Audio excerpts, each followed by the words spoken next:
everyone for joining. I'd like to start with a brief opening statement and then I'll open the room for questions. Just obviously extremely disappointed. The grit that this team has embraced to help us become a good basketball team. You obviously saw it today. Worst case scenario. Worst case scenario, our guys can learn that we're good enough to win this league. So they can't figure that one out. Be hard for me to make them understand it any better than actually living it on the court.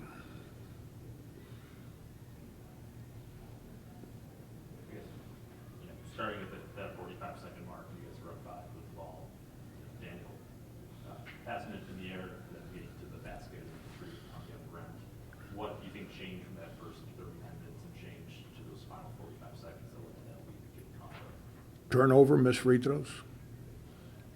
They miss a 3. We got a chance to come up with the ball to ice the game, and instead of picking the ball up, we try to dribble the ball off the court versus 3 guys. So they made the play, and then Swope makes the 3. That's a change. I mean, the play you're talking about, Rivera coming 100 miles per hour, that's not a good decision on his part. As a coach, you don't live in a guy's brain when the game's going 100 miles per hour. He's got to make a better decision there. There's no reason. And the players on the court should have been like, instead of running to the corner, they should have stopped to make him understand there's nowhere to go. But, that's a turnover. Can't have turnovers. But the bottom line is we didn't get a single stop the last 3 times they had the ball. We had the lead the last 3 times they had the ball. We couldn't get a stop. And then we missed free throws. Hard to win when you don't make free throws, especially at the end of the game. Last seemed to have been a struggle all year. Tonight, I think you guys are 9 for 29. Is it a mental thing down there? My job as a coach is to create the space to get guys layups. As players, you got to make the shots. I'm not trying to pass blame. I used to play in there. I wasn't a very good layup maker, but that's what gave us a chance to win the game today. Was we didn't deviate from that, even though we weren't making shots, which allowed us to defend. But we started to rebound, which allowed us to run. But then we got tentative there at the end of the game. Coach, you got 21 offensive rebounds, 19 second chance points, and you attempted 16 more shots than them. What kind of, with those shots not falling and not having as many second chance points there, what kind of was going through the team's minds in the huddle, really? I got no idea what was going on in their minds in the huddle. My mind was we're in total control of the game. And we're doing all the things that we preach to win the game. At Duquesne, Rasul bailed us out because he made shots. Well, Rasul's beat up right now. So obviously he couldn't make shots to bail us out today, but we still had a lead. And other people got to,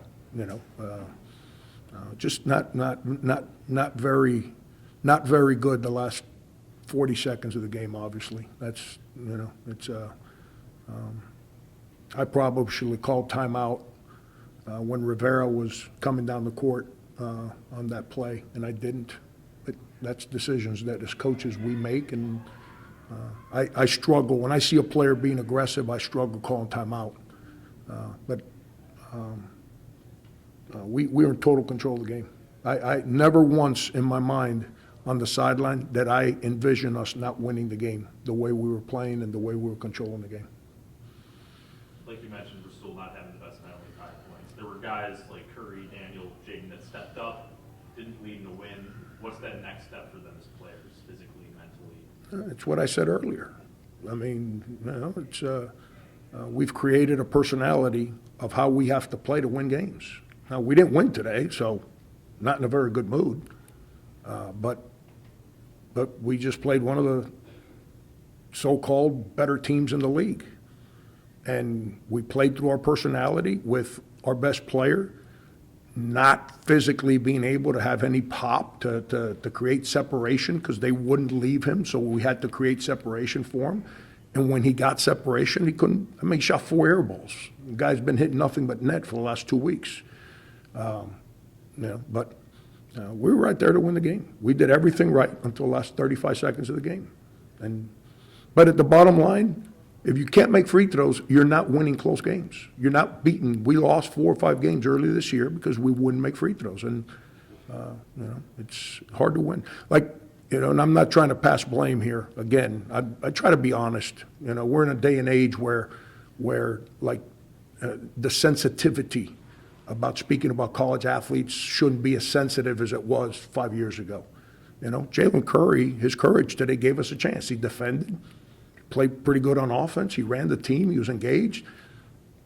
Who do you throw the ball to if your point guard's 1 for 6 from the foul line in the last 30 seconds of the game? Like, you got to make free throws. I don't know. I mean, you got to make free throws. And you can't miss. You can't go to the line up 3 and miss the free throw. You can't if you want to win the game. You just can't. That's a deflating play in that moment. You can't do it.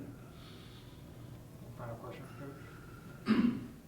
Do you think that free throw is it more mechanics or is it something mental? I got no idea, bro. If I had an answer, he wouldn't be 1 for 6. I'm just talking about the team in general. Yeah. It hasn't been a great. Well, Rivera made his free throws.